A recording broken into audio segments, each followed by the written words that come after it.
lysergic acid, what is it? A lysergic acid amide saturated morning glories that they are.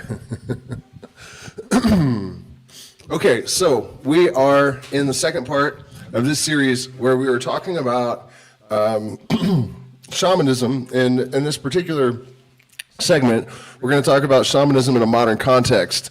And we have a lot of difficulties with this subject that are sort of inherent in the territory because there's a lot of dispute regarding, you know, who can be called a shaman, what culture it belongs to, what the criteria is, what constitutes cultural appropriation. And the reality is I don't care about any of those things, really. But we're still going to kind of try to sort them out. I don't care, you know, if people get mad about stuff, really. That's not what matters to me. What matters to me is that we are doing the right things for the right reasons in the right ways, right? To rise above all the dirt and grime, add the right spice at the right time. How's another nice way to put it? That's the best I'm going to do, I think. So, yeah, I mean, speaking of cultural appropriation and all of this confusion about, you know, who is entitled to what and what makes sense for who and all of this kind of thing, the syncretic, the shamanic tradition, in any context that I'm aware of, is always syncretic. Right? The Shuar and the Shipibo and the Kofan and all of these different tribes in South America, not all of them, but a great many of them, borrowed stuff from each other. In fact, the Inca Empire was so massive and influential that a lot of the Shuar not so much because they were never conquered by the Incas, so they've maintained their pure lineage of shamanism, I think, more than any other group, certainly that I've worked with, and that's why it was such a privilege, I think, you know, that I was so lucky to connect with that, because it's sort of an original and unique strain. But most of the tribes, you know, they've adopted Quechua words for stuff, like sople, which is the healing through smoke, Icaro, is a Quechua, or Icaro is sople is healing through smoke. It's the same thing, or blowing the agua florida. But Icaro is a Quechua word meaning healing through smoke. And the limpieza, you know, lots and lots of different techniques are already the result of the blending of cultures. And even more interestingly, the word shaman actually comes from the Sungus. I'm not sure if I'm even saying that correctly because I've only read in books. You know, I don't know. Sungus, Siberian tribe. The legend is that Mircea Eliade, who I believe was a French ethnobotanist or anthropologist, popularized the use of the word shaman, which is the Sungus shaman. They use fly agaric and a lot of bone divination and you know, mostly probably known for their reindeer piss drinking fly agaric rites. But the word shaman is not even originally associated with South America and these traditions. And so we find ourselves at an interesting crossroad at this point in history, because we have the convergence of all of these confluence. And some of them are detrimental, and some of them are toxic, and some of them are doing damage, and some of them are corrupting lineages. And, you know, the other side of that coin, everything has this characteristic where there's the heads or the tail, the positive and negative. The magician has the inertia of the universe to assist him. It's just a matter of how you're going to relate to things, and what kind of skill set do you have, and what kind of intentions are you operating on. That determines whether you're creating a beautiful syncretism or destruction and ruin like a cyclone. So for me, you know, this is something that started for me as a child. I started reading books about Joseph Campbell, or by Joseph Campbell, not about Joseph Campbell, the great Harvard mythologist. He was actually one of the most extraordinary people that ever lived, in my opinion. He was also a scholar of Finnegan's Wake by James Joyce, which, if you understand that book, then you know that this was an alcohol arrow, James Joyce. He was an alcohol shaman. There's no other way to explain that book. A human being did not create it, not from a conscious mind. And it was an 18-year blackout drunk state, and it's the most intricate creation, some people say, the most complicated and intricate creation that mankind has generated, 18-year blackout.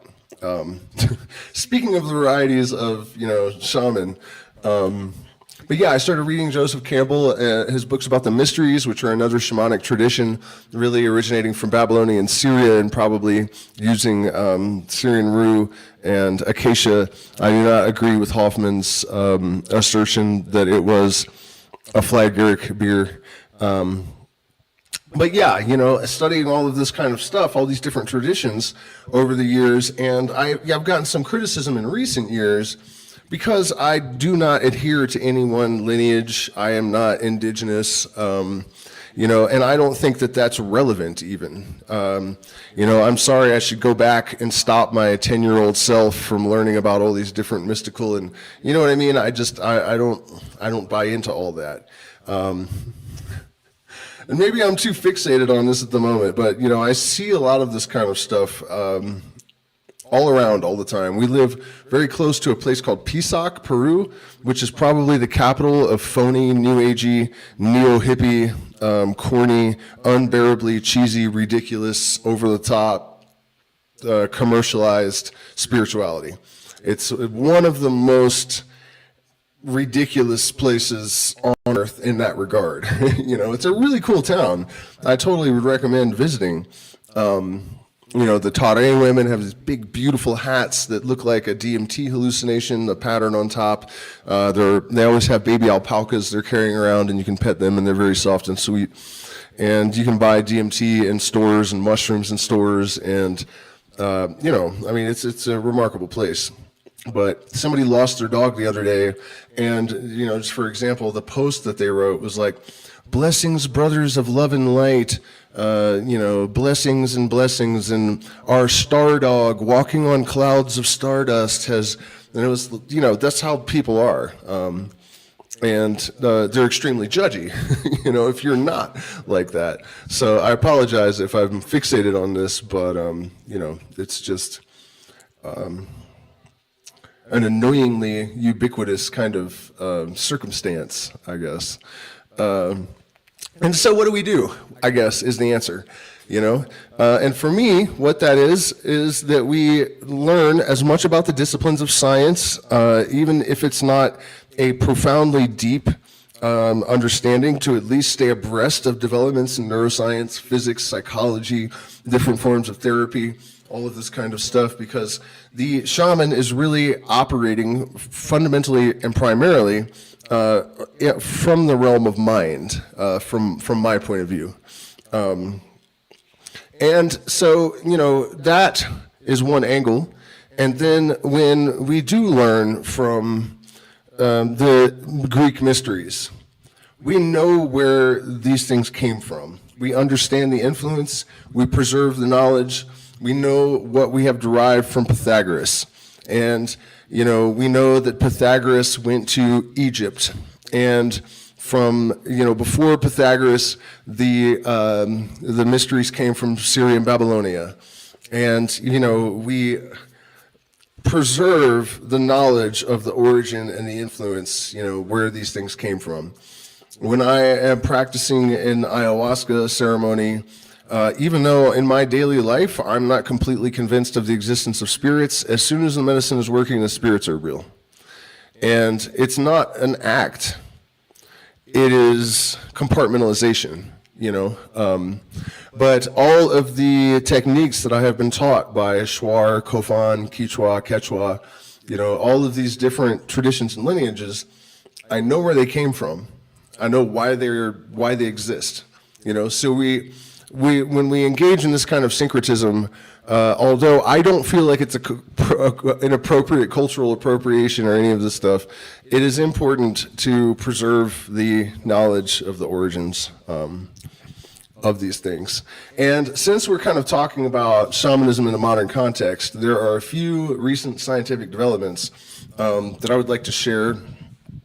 I've talked about them on this channel already quite a bit, but the importance of it can't be overstated, really. And the reason for doing it is also extremely important. A lot of people, I think, are turned off by the fact that I tend to try to find a mechanistic basis, an explanation for how telepathy happens, for example.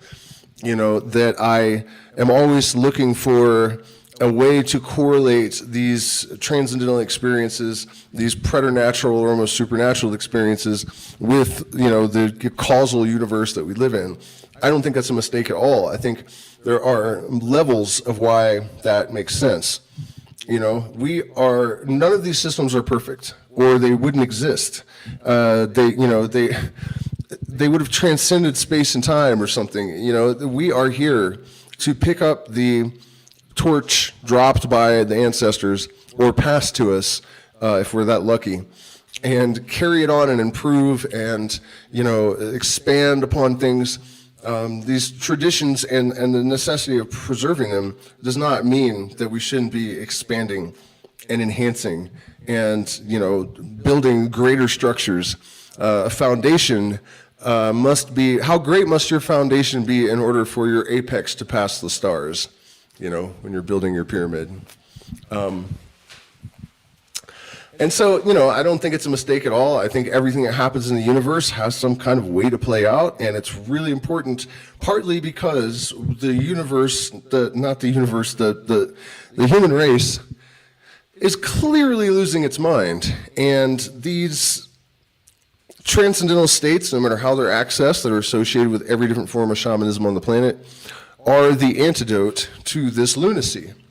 And so what we have to do is build inroads to override people's defense systems, and if you can explain to someone in a rational sense how something can be possible, now their mind is open to it.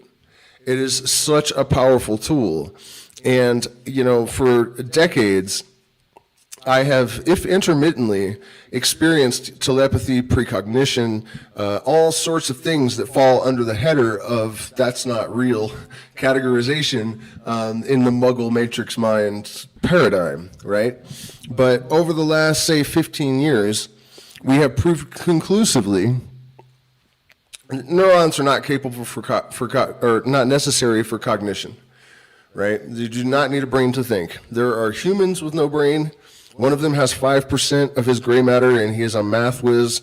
There was a doctor that had a headache, and he went to go get an x-ray, and he had just a sack of spinal fluid at the end of his spinal cord. No brain, 0% at all, and he was a doctor.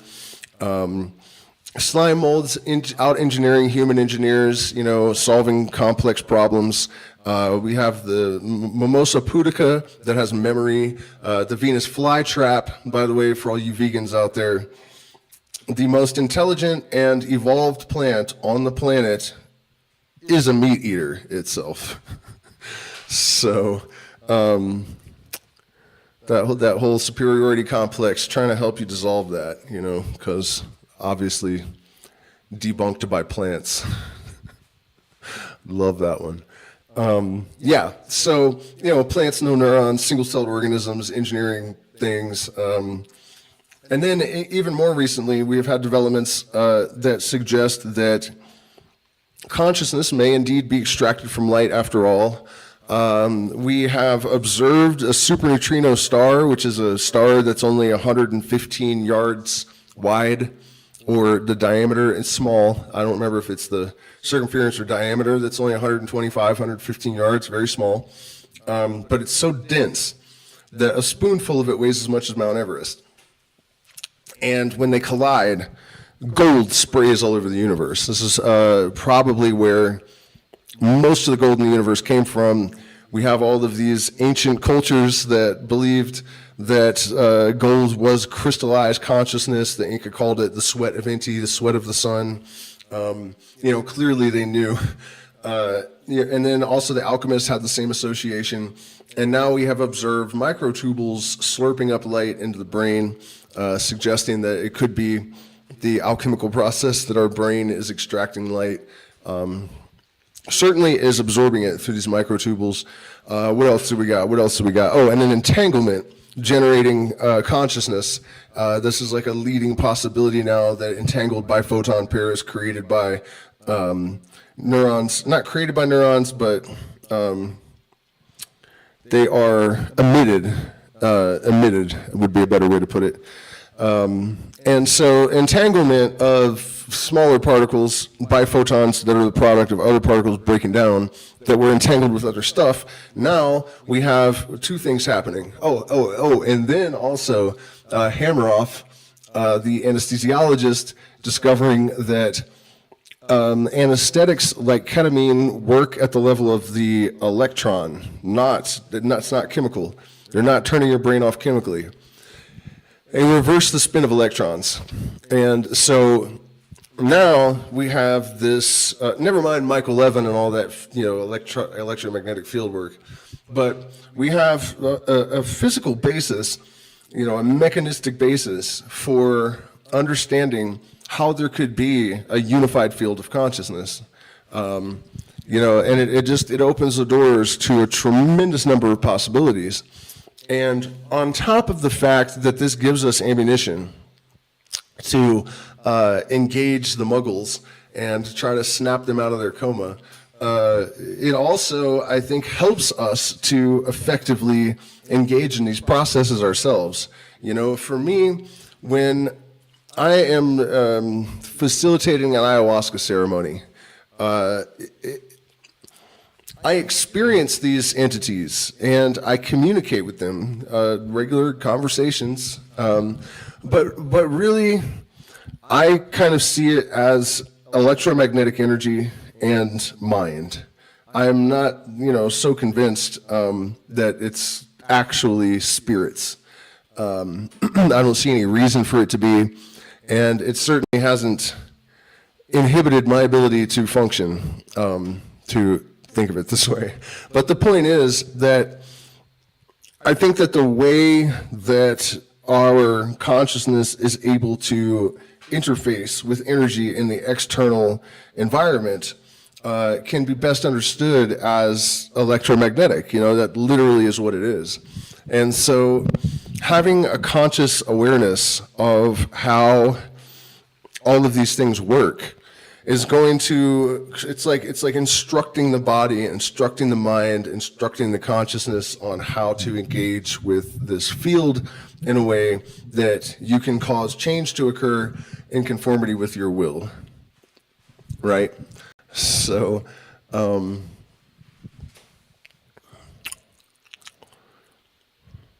that's, really for me, the heart of it all is this, the light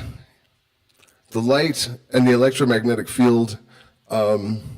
This is the basis of our workings, and it's probably what the ancients called the ether that science tried to say didn't exist for all of these years. Another interesting thing that I would like to point out regarding this aspect of the merger of the science and spirit, I guess. Werner Heisenberg, way back in the day, famously quipped, "The first sip of the natural sciences will make you an atheist, but at the bottom of the glass, God is waiting for you." It kind of looks like that's what's happening on the macro level to science right now, and it's predictable. If you understand the Hermetic knowledge and you hear Heisenberg, the microcosm of science, making this statement, and he's one of the greatest minds, in the field, then the magician says it will only be a matter of time until they collectively have this experience. And it's also important to take note of the fact that if you have already made the determination that something is not real, and you believe that you know already the answers, you are less inclined to see subtle signs that challenge your perspective. So, based on Heisenberg's statement, he was already predisposed to atheism. And I don't even know that atheism is really the right word, maybe just materialism. That's what he said, atheism. But that's how I kind of take it, I guess. But then at the bottom of the glass, like against your will, you're going to perceive that there's no way, there's not some kind of integrated intelligence in the universe. There's no way. So I'm making sure I thoroughly expand upon that, because I think a lot of us are starting to lose hope that the, really heavily entrenched minds that are still trapped in the matrix are ever going to escape them. And because they're in positions of power and industry and science and all of these sort of, reality-defining positions in the world, Heisenberg didn't want to see it either. He couldn't help it, And before we move on from this topic, I would say that the fact that it erodes a mind that had been as thoroughly conditioned in materialism and determinism and all of this as someone like Heisenberg, it's incredible how obvious these things are and how simple seeing the world like a shaman really actually is, how self-evident, blatant. It almost takes a tremendous amount of effort it does, really. But long story short, what I was saying is that the fact that the veil actually is so thin that occults the truth of the living universe that we exist in, this is why the propaganda machine is in overdrive right now. Even its scientists are starting to turn on it. And they are finding that there is a field that is probably a field of awareness. If entanglement generates our consciousness, then it is the mechanism of oneness that creates awareness itself. So this is turning determinism. I didn't mention also that Lamarck is making a comeback. Epigenetics has really just rebranded Lamarck. So, the intelligence that is ubiquitous throughout all of the constituents of nature, is becoming an undeniable reality. Let me check the chat and see if we have questions or...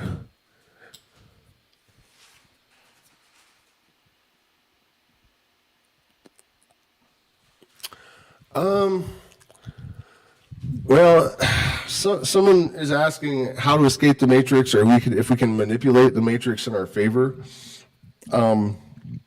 Yes, both things, really.